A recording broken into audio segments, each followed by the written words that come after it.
My name is Angela Aaron. Welcome to my studio in Los Angeles. We're here tonight to show you how to properly take measurements based on the form I've sent you. So you have your reference sheet, follow along as we go.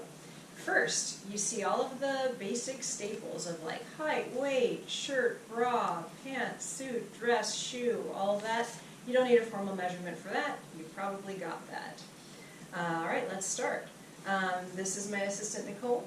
As you see, she has an attractive ribbon tied around her waist.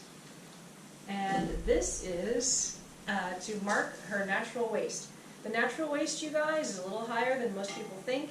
It's like all the way up here where if you bend to the side, you can feel a crease start to happen.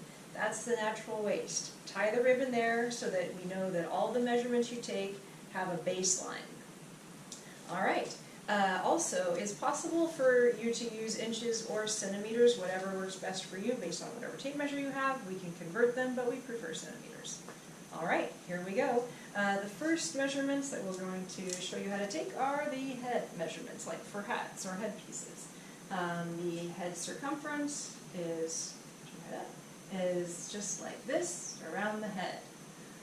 Next, we have an ear-to-ear measurement. You take that by just finding the top of the ear just like this, going around the top of the head to the other top of the ear, just like that. Next, for the primary measurements, we have a neck measurement. For the neck measurement, you just want to go right around the neck like this. For the chest measurement, you want to find the fullest part of your chest, which, again, for the girl, it's just right across the bust. For a guy, the fullest part of your chest, this is where you take the chest measurement. Next, we have a rib cage measurement, which is just right underneath the bust like this. So you're just going to go right under there, or again, the fullest part of the chest for the guy, and grab that measurement for us. Next, we have high hip. Hips on men and women are a little bit different, as you know. And so for men, a lot of times it'll be about the same, but for women, you'll be able to find a high hip generally right around where the bum starts. So you are looking at an area about just like that. And then for the lower hip, the max hip, it's going to be the fullest part of your hip. So just a little bit lower, about like that. All right. Next, for the primary measurements, we have girth. This helps us from making Leos and getting this measurement. And so what you do is you go from the hollow of the neck right here, to the back of the neck here where you feel a little bump sticking out. That is how you take your girth measurement. Half girth is just going to be, you take your tape measure, and it's going to be from the waist in the front to the waist in the back where you tied your ribbon to mark your natural waist. The last measurement for the primary ones, we have crotch depth, which the way you get the crotch depth is you have a seat on a hard surface, something like this works perfectly, and you just take the measurement from the top of the ribbon of your waist to the seat. That's it. All right, for the next section, we're moving on to the torso front. So for the torso front, you find that hollow in the neck again, and you just measure right there down to the top of the ribbon. That's your torso measurement. The next measurement is from the nape to floor. Thank you, Nicole. Just hold on to that. Take the measurement to floor. This is a good time for me to tell you that you'll want to make sure that you are barefoot, that you don't have on any shoes so that we get an accurate measurement. Next, after that, we have center of shoulder to apex. Apex, guys, is another word for nipple. So what you do is you have your model or you point to your nipple and then have someone measure that. Yep. So center of shoulder, like right on the top. The shoulder right there where it feels good to get a massage. That's it. Next, you have the halter, apex to apex. This helps us when we're making halters. A lot of times it's for women, but again, helpful for men too. You'd be surprised. So again, apex. All right. So then we're just going to go around the neck like a halter, apex to apex, and that's the measurement. Last measurement on the torso front is going to be apex to apex. So once again, apex identifier, apex to apex, and that's your measurement. Now we're moving on to the torso back. So first we have nape to waist, and the nape, again, it's this bump, this little bump that you feel in the neck. If you lean your head forward a little bit, you kind of feel that materialize, and then put your head back up, right? Thank you very much. And that is the measurement right there. So you want to do, after nape to waist, you want to do nape to floor. This one you have to stretch a little bit, but you can do it. Thank you. But yeah, it might alter your measurement if your model tries to help you. Next, across the shoulders. So you just want to do shoulder bone to shoulder bone.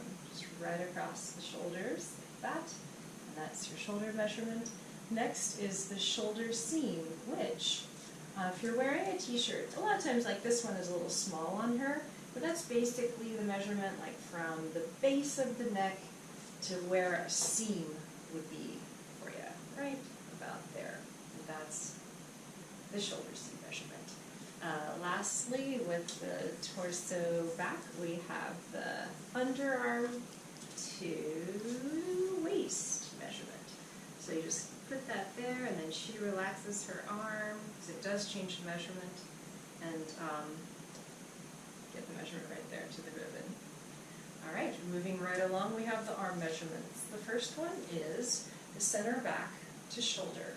So our measurements originate from this place again, from the center back, not from the arm. So first we have the center back to the shoulder, just like that. Okay? Then after that we have the center back to the elbow bent.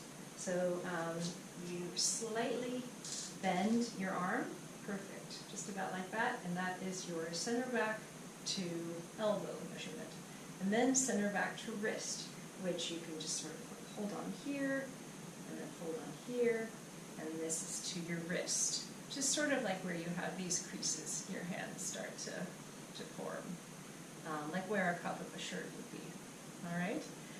The arm's eye, that is basically a shoulder sleeve measurement, and so when you do this one, you don't want it to be like super tight, just a nice, and yes, relaxing, just a little measurement just about like that, so that it's right there, but not like crazy tight in your armpit. Next one, underarm to wrist, which is basically just the same thing, but underneath. So that's the underarm to wrist right there. And then shoulder to wrist. So it's the similar thing, but just on the inside, because they are a little bit different. Lastly, on the arm, we want to do a bicep measurement. So bicep, just right around bicep muscle. Forearm, which would be the widest part of the forearm. And wrist measurement. And voila. Lastly, we have the leg. First, we're going to do the out seam to the knee. So that is going to be, again, from the waist where you tie that, that'll be here to the knee, this measurement. And then it'll be out seam to the floor. And then we have the same on the inside. So let's turn around, just right in there at the top of the inseam to knee, and inseam to floor. Lastly, wrapping up the leg, we have around the thigh,